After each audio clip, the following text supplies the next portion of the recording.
Salut! Aujourd'hui, je vais vous parler du foyer sans fumée que j'ai construit récemment. Il y a eu beaucoup de questions à ce sujet dans les commentaires.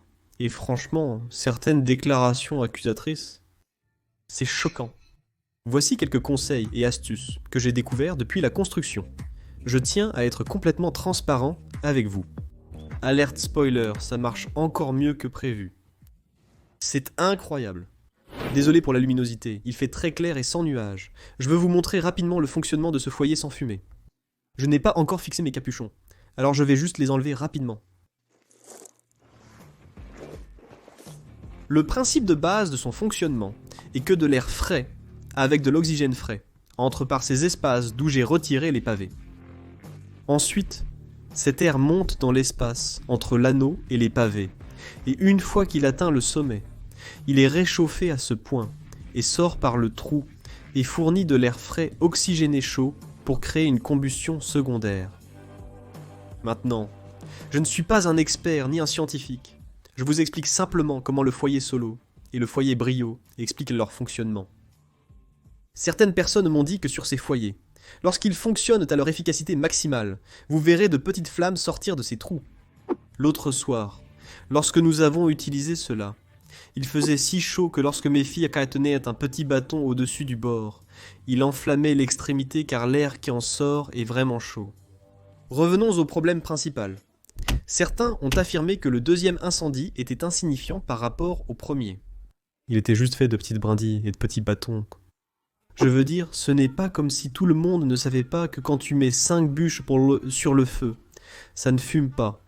Mais quand tu mets cette 6e bûche, ça fume comme une locomotive. Tu vois ce que je veux dire. Tu vois ce que je veux dire. Je sais, mec, c'est ce que je dis.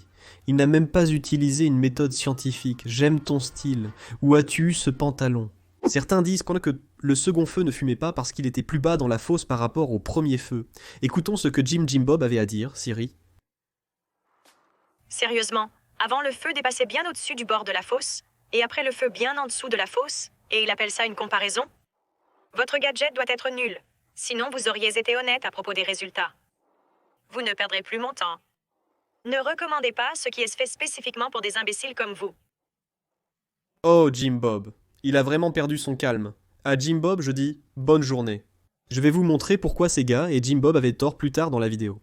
Beaucoup d'entre vous ont laissé de très bonnes suggestions dans les commentaires sur les améliorations qui pourraient être apportées. Je veux revoir ceci avec vous et partager mon avis, j'aurais aimé l'avoir fait plus tôt. Voilà Coco, viens manger, allez. Pour permettre à l'air de circuler, j'ai retiré 3 pavés du cercle inférieur, laissant 3 grands espaces, ce qui fonctionne vraiment bien, je pense. Cela laisse entrer beaucoup d'air là.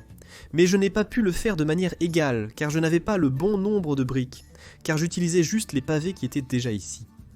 Certaines personnes ont mentionné que pourquoi je ne les ai pas simplement espacés de manière égale. Et en fait, c'est une excellente idée.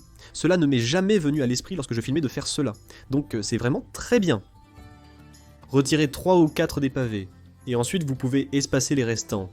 Et vous pouvez laisser un plus petit espace tout autour, de manière plus égale. C'est une excellente idée. Une autre serait que cette mouche piquante me laisse tranquille car elle me rend fou actuellement. On a proposé de descendre l'anneau de feu de quelques centimètres, au lieu de percer des trous autour du dessus. Laissez l'air circuler par-dessus. Je pense que c'est une idée fantastique. Je ne suis pas scientifique, donc je ne sais pas exactement comment cela fonctionnerait, mais je pense que le principe serait essentiellement le même.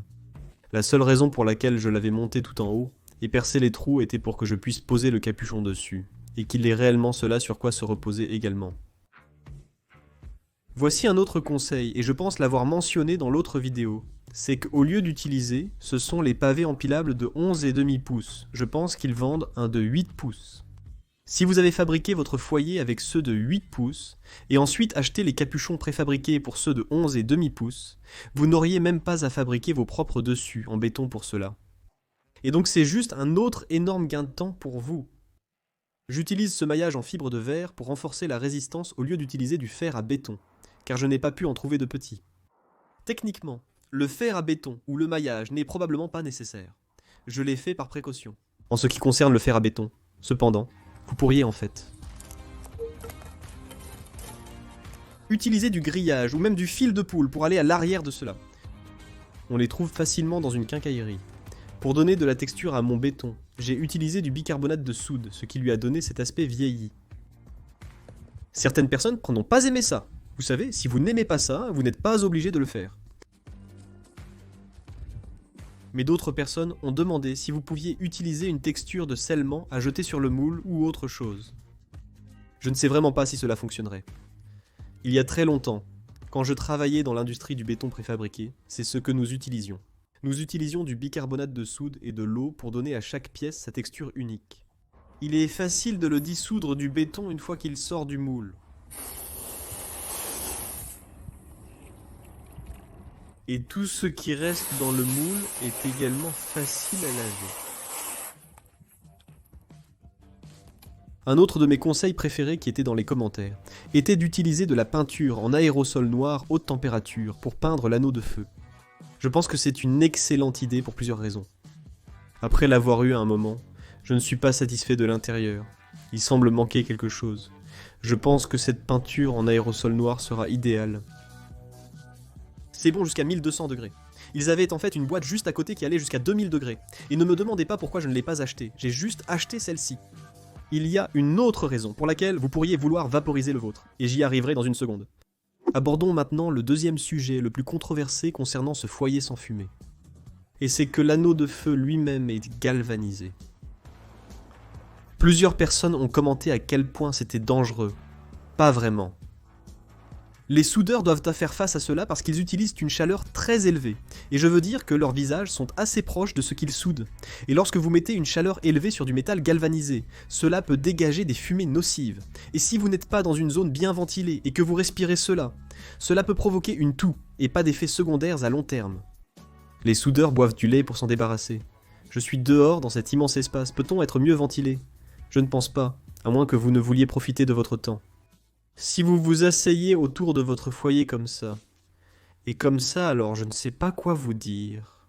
Cependant, si cela vous dérange, vous pouvez enlever le revêtement de zinc en utilisant du vinaigre, et vous pouvez aussi faire comme je l'ai mentionné avec la peinture noire. Vous pourriez peindre votre anneau avec la peinture noire, et cela ne poserait pas de problème. Comme mentionné, je pourrais le faire simplement parce que je n'aime pas cette façon de faire. Cet argent semble, mais je suis assez paranoïaque en matière de sécurité, surtout parce que j'ai 3 petites filles, et je ne vois pas cela comme un problème du tout. Certaines personnes pensaient que ce feu n'était pas assez grand pour prouver quoi que ce soit. Alors prenez votre propre décision à ce sujet. Je vais corriger ça, ok. Maintenant.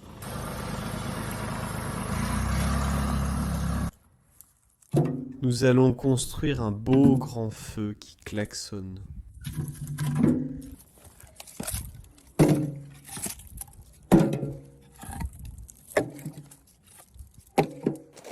Feu. Nous nous efforcerons de dissiper toutes les préoccupations que quelqu'un pourrait avoir quant à savoir si le foyer sans fumée fonctionne ou non. Nous allons régler ce débat dès maintenant et pour toujours.